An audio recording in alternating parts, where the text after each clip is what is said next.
Top stories this evening sponsored by Courts, bringing value home. Guyana to petition the United States for lower tariffs. VP Jagdeo says good grounds exist. United States is not your friend, says GHK Lal, as Guyana faces a 38% tariff. And any party who pussyfoots on the implementation of biometrics intends to rig the 2025 elections, says Norris Witter. HGP Nightly News begins now.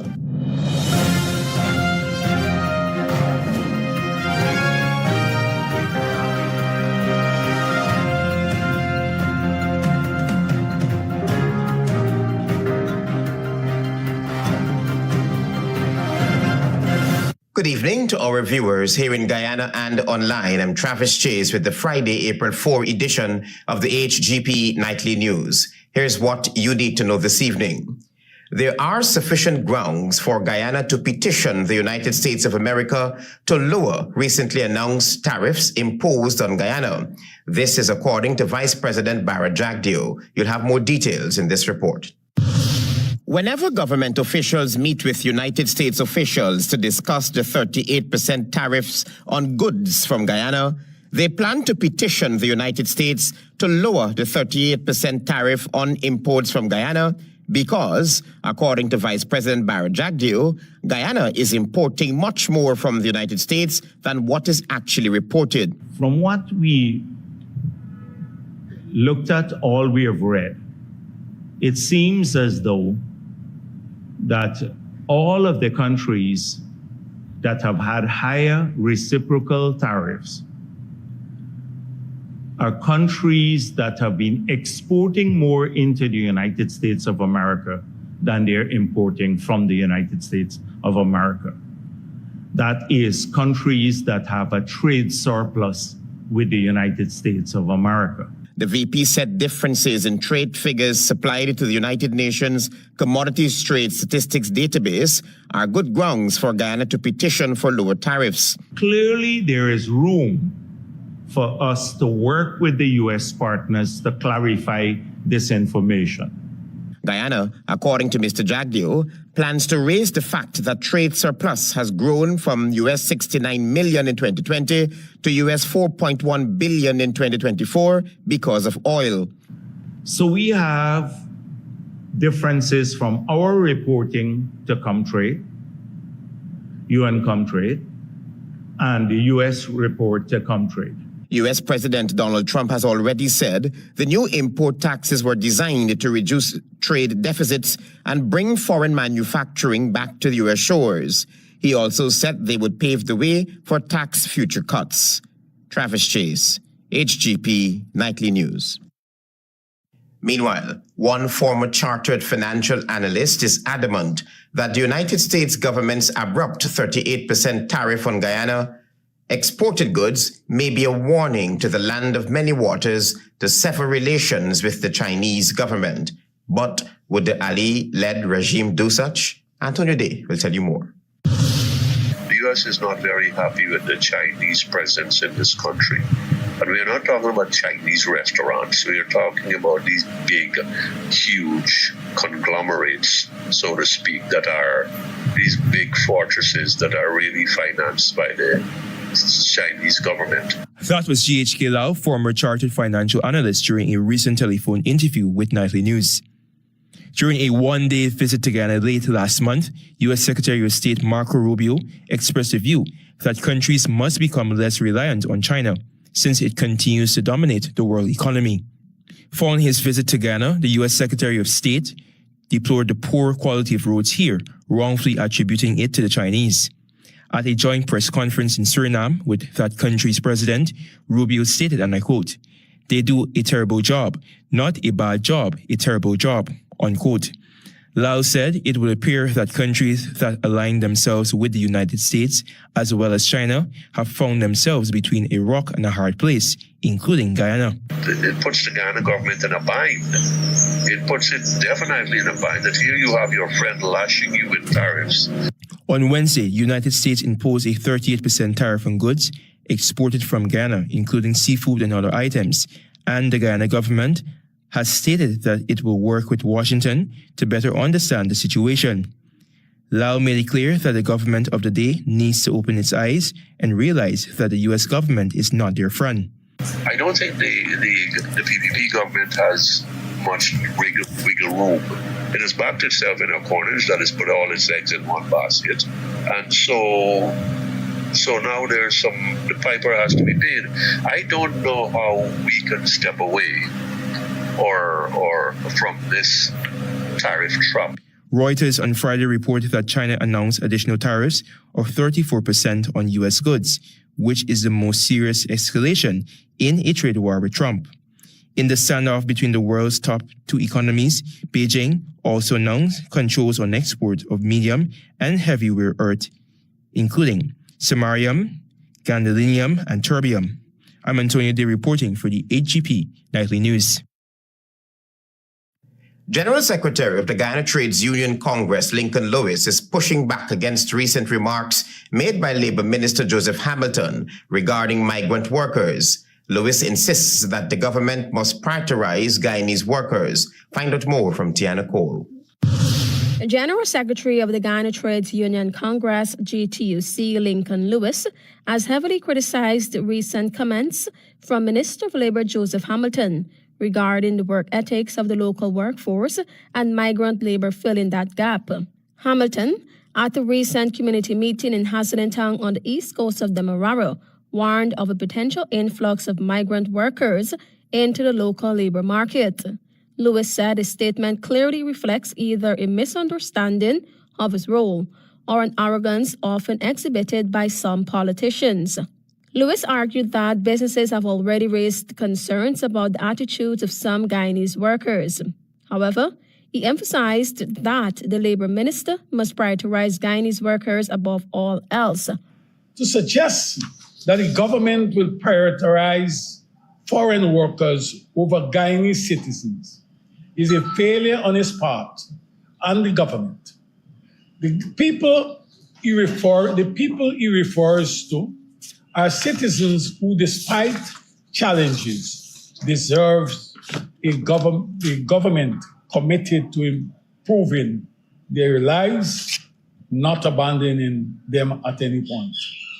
He further stressed that the minister's comments indicate a failure to implement systems that promote job creation and fair wages. The issue is not that the people refuse to work, but that the wages are insufficient. How can a minister expect workers to live on $60,000 a month while he earns $500,000? Minister Hamilton clarified his statement, asserting that Guyana ensures fairness in employment through adherence to labor and immigration laws. He stated that these laws help maintain economic stability while protecting the rights and dignity of both workers and employers. Hamilton also emphasized that the employment of undocumented individuals is not merely a minor infraction, but a serious deviation from the principles of accountability, justice, and due process, which are fundamental. Tiana Cole reporting for the HGP Nightly News. You're watching the HGP Nightly News. Stay with us. There is more news ahead.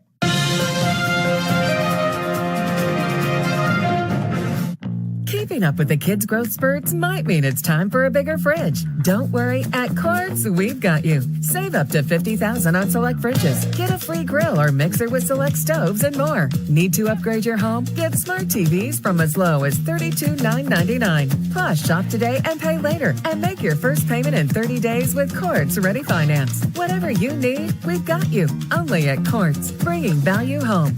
Offer ends April 23, 2025. Welcome to SNL Electrical Inc., where lighting and electrical needs are met with expertise and style. From the latest in electrical lamps to durable cables, circuit breakers, panels, we have it all. Illuminate your space with our elegant chandeliers, stunning crystal lights, and versatile pole lights. Looking to upgrade your comfort? Explore top-of-the-line AC units and our diverse selections of stylish styles. Visit us at 170-180 Thomas Street, Kitty, Georgetown. Discover a solution that not only lights up your world but transforms it. Call us on telephone number 226-3018 or 223-1634. SNL Electrical Inc. powering your life with elegance, quality, and care. 70% ethyl alcohol, Mighty Foam Hand Sanitizer eliminates 99.99% of all germs and even moisturizes in the process, leaving your skin clean and hydrated.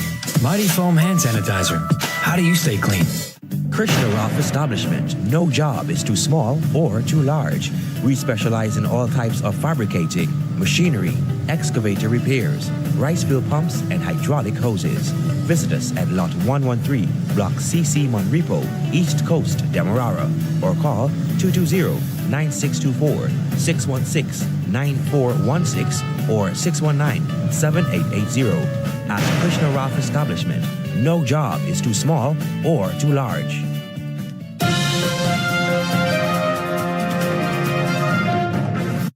Thanks for staying tuned to the HGP Nightly News. There is quiet worry in the People's Progressive Party's camp since two United States-sanctioned businessmen traveled to Barbados.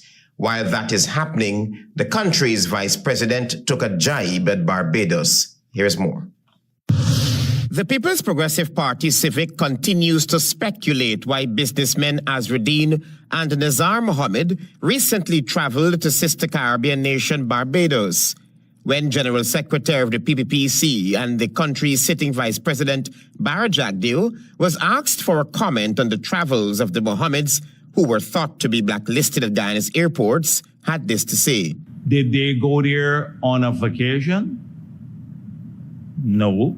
The answer was, from what they said, they were going to meet the U.S. prosecutors. Whether the Mohammeds indeed traveled to Barbados for a meeting with United States prosecutors or for just a vacation, the PPPC seems very worried about whatever transpired in Barbados.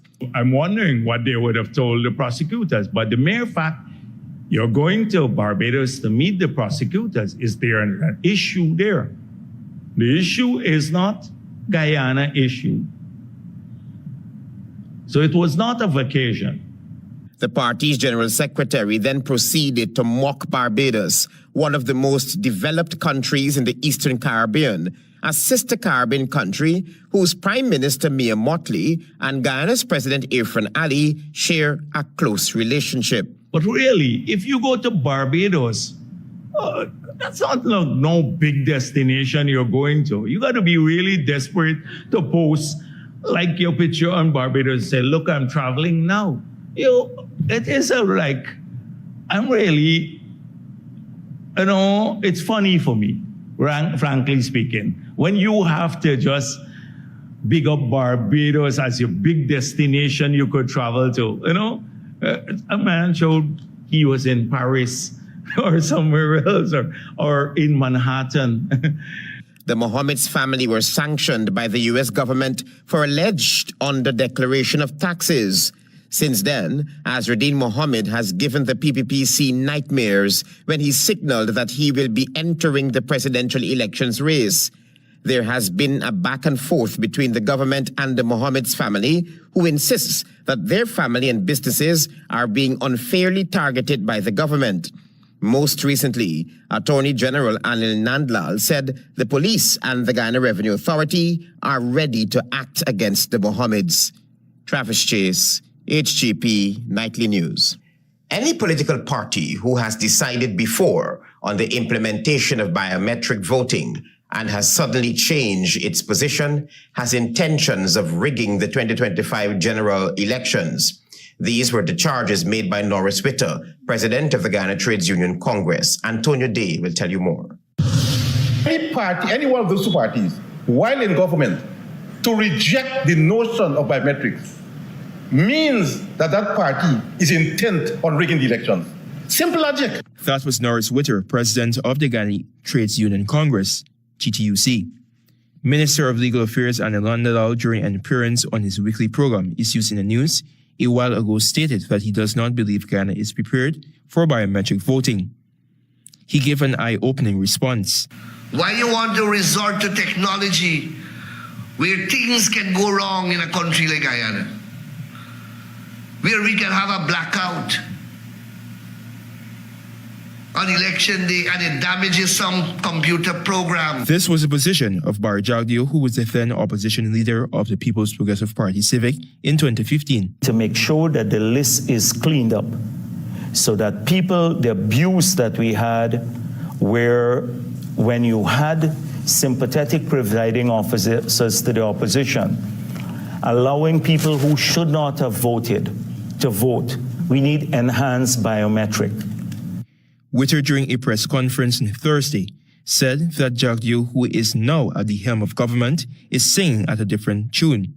He posited that the vice president's sudden opposition of enhanced biometrics is a clear indication of rigging the elections. For his party to say that biometrics is not necessary, then we can argue logically that a PVPC intends to rig the election. The GTUC made it clear that the Guyana Elections Commission has the constitutional mandate to deliver credible elections and must not take directives from the state. Meanwhile, Lincoln Lewis, General Secretary of the GTUC, said that GCOM will and must be held accountable for any mishaps or shortcomings at this year's elections. Commissioners accountable for anything that happens if we don't get biometrics. I'm Antonio Day reporting for the HGP Nightly News. Daisy Richards will tell you now that the girlfriend of an accident victim is calling for justice after her boyfriend was remanded to prison following the court date. Following an accident in April of 2024, Kelon King was placed on remand in January of 2025 after an allegation was made to the police by a man who accused Kelon of stealing his $450,000 gold chain. The said man subsequently drove his car and hit Kelon on Red Road, Sophia.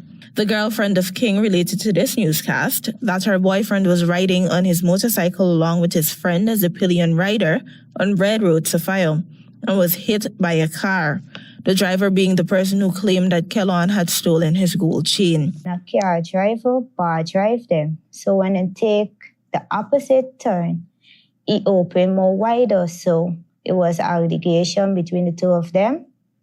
And when them drive away, like 4 streets away from where they made the allegation, my fiancé feel there's an impact behind the motorcycle. She alleged that the car driver then continued the violence by beating Kelon and his friend with a hockey stick and then called his nephew to ride over her boyfriend's left foot. The woman said that after a royal run around between the Director of Public Prosecutions and the Turkine Station Police, they only received a court date in January. At Turkine Police Station, each and every one of them take pay, because the car come out, and every time you go in and tell you today or tomorrow, and them file alone, the man file alone go to the court, whilst them file hold back at DBP. She claims the man alleged that King had stolen a gold chain from him, and every time there is a court date, the man never makes an appearance, and as such, she is pleading for justice. King is currently on remand at the Luziknan prison with an infected wound on his foot, awaiting his next court date, the 10th of April. For HGP Nightly News, I am Daisy Richards. Stay with us. You're watching the HGP Nightly News. Planning a cleanup? We can help. Sevon's Waste Management skip bins can be provided for home renovation projects, yard cleanup, or construction project. It's simple. Step 1, give us a call. Step 2, we put down the bin. Step 3, load it up with all of your junk. Step 4, we take it away. That's simple. Bins are also available in various sizes, so there is no job that is too big or too small. Call Sevon's Waste Management today at 218-1455. Keeping up with the kids' growth spurts might mean it's time for a bigger fridge. Don't worry, at Quartz, we've got you. Save up to $50,000 on select fridges. Get a free grill or mixer with select stoves and more. Need to upgrade your home? Get smart TVs from as low as $32,999. Plus, shop today and pay later. And make your first payment in 30 days with Quartz Ready Finance. Whatever you need, we've got you. Only at Quartz, bringing value home. Offer ends April 23, 2025. Fruta full of vibes. Sip on Fruta and win groceries for 6 months. Plus, score one of 6 65-inch TVs or over $1 million in cash prizes. Be one of 53 lucky cash and prize winners. Here's how. Buy any Fruta juice, find the code starting with BB, enter online or via WhatsApp. Follow us on Facebook and Instagram at Fruta Fruit Juice. Don't miss out. Drink Fruta and enter today. Real nice Fruta. Smart Minds Educational Institute, offering preschool, nursery, and primary levels. Finally, a school that is every parent's dream. Located at 69 Crow Street, offering academic excellence, trained qualified teachers, small class sizes, personalized care, and one-to-one attention for your little ones. So if your child is for preschool, nursery, or primary level, come to Smart Mind, located at 69 Street, or call 231-4885 or 600-9229 to enroll now.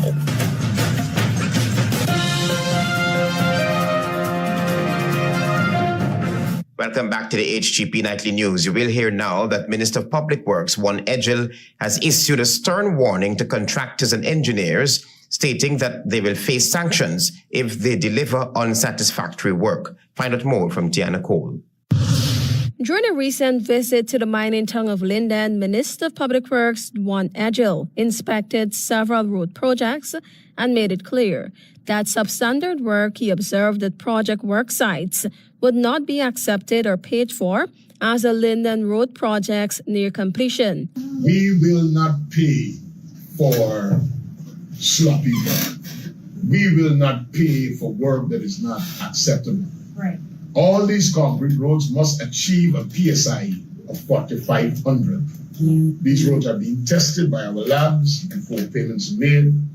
And we have said to our engineers and clerk of works, you sign off on projects that are not good quality, you're gonna face the consequences. The minister emphasized that while the government encourages contractors to bid for projects, they must meet the required standard in accordance with the regulations.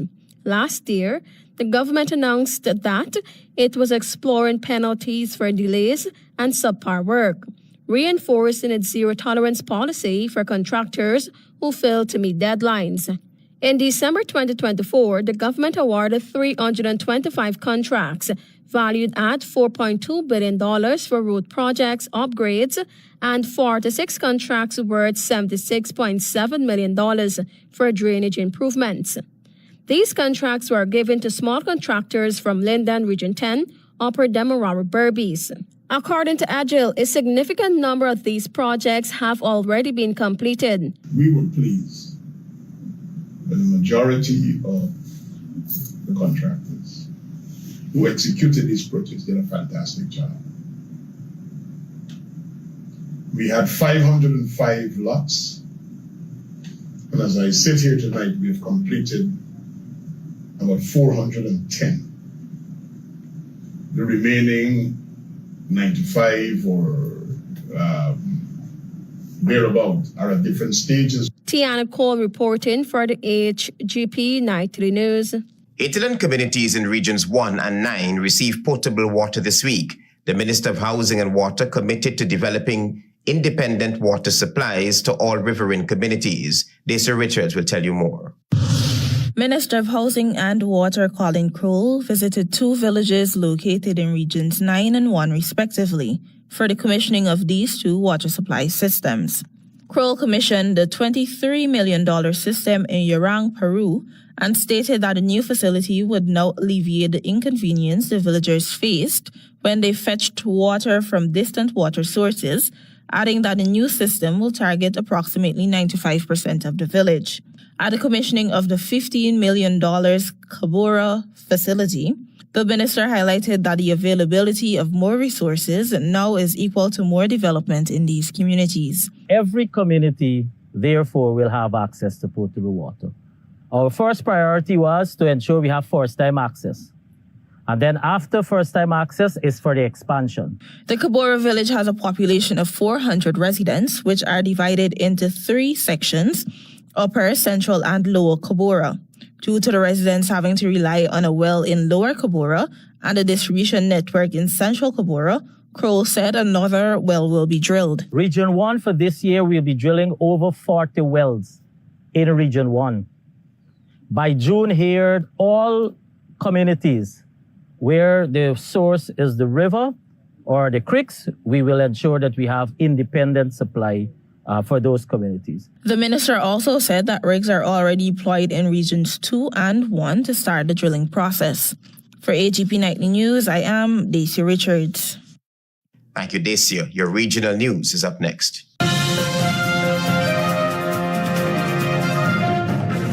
You know, I've been thinking, since I moved over to the west side, this is the perfect location for put up a food stand. Put up food stand here? Yes, Officer Bring. Oh, Granny, you can't put up no food stand here. Why not? Because the gas to energy pipeline. Gas to energy? Why is that? You can bring gas from offshore to Region 3, that can turn into electricity and other things. So what about if Granny put it up over there? No, Granny, listen. This whole area here, from here to the West Bank, is considered the right of way. So nobody can build, plant, dig, or burn nothing here. But what if I am? No buts, Granny. Listen, you could get yourself or others hurt. Watch, you see this number here? You call it if you see anybody doing anything out of the way or doing anything they ain't supposed to be doing, like building, digging, or burning stuff on the right of way. All right, grandson, I hear you.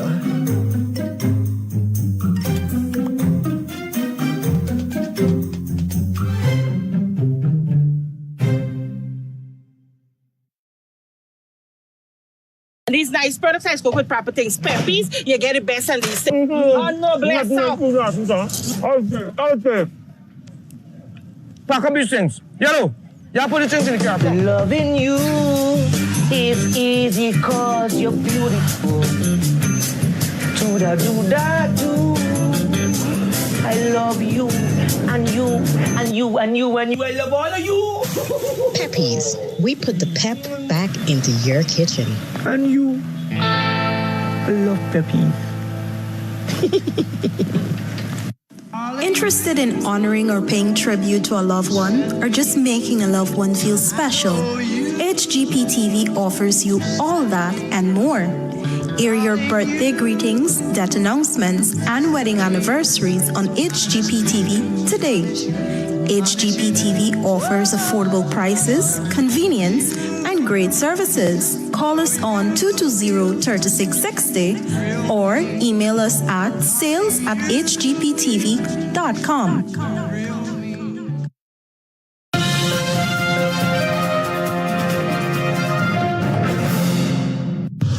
Good evening, I'm Daisy Richards with Friday's edition of the Regional News. We begin with news from Jamaica. A 15-year-old girl and a 28-year-old taxi operator have been charged with the murder of a man along Swanessa Avenue in St. Andrew on March 24. The taxi operator Deanco Williamson and the schoolgirl are both of Whitehall Avenue in St. Andrew. They are jointly charged with murder, conspiracy to murder, possession of a prohibited weapon, and unauthorized possession of ammunition following the shooting death of 25-year-old Kenardo Thompson of Bond Street, Kingston, 14. It is alleged that the teen girl was involved in an intimate relationship with Williamson and Thompson and orchestrated the plan to kill Thompson. The Constant Spring police say about 11 a.m., she lured Thompson to Swanessa Avenue, and while he was walking along the roadway, Williamson, along with two men traveling in an orange Kia Picanto motor vehicle, drove up. They reportedly held Thompson and shot him several times before fleeing the scene. The police were alerted, and on their arrival, they observed the vehicle speeding away. They managed to intercept the vehicle and apprehended Williamson as he attempted to escape over a wall. The police say following a series of investigative leads, the teenager was apprehended by the police on Tuesday. The pair was charged on Wednesday. Their court date is being arranged.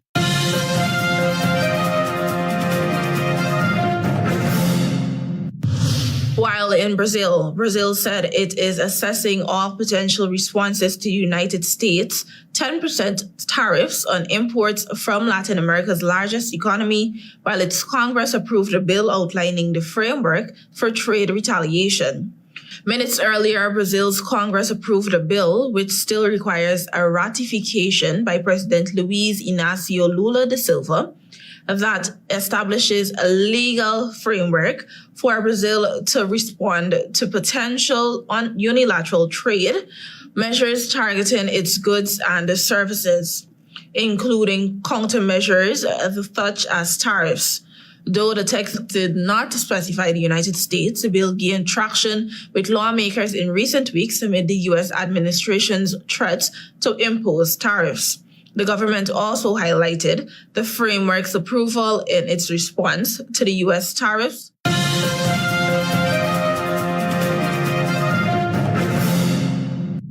Finally, Argentina's Senate rejected 2 Supreme Court justice nominees proposed by President Javier Milei in a setback for the Libertarian leader who accused lawmakers of politicizing the vote.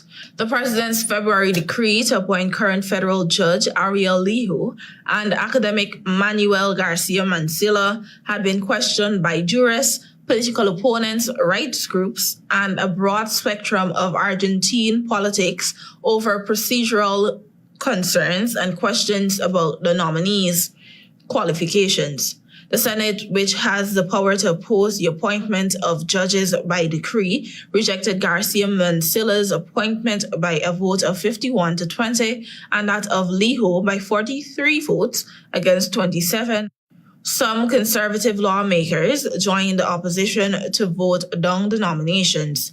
In a statement after the vote, Milei's office condemned the vote and accused the Senate of only working, quote, to obstruct the future of the Argentine nation, unquote. Thank you for watching. Do have a great weekend. Until next time.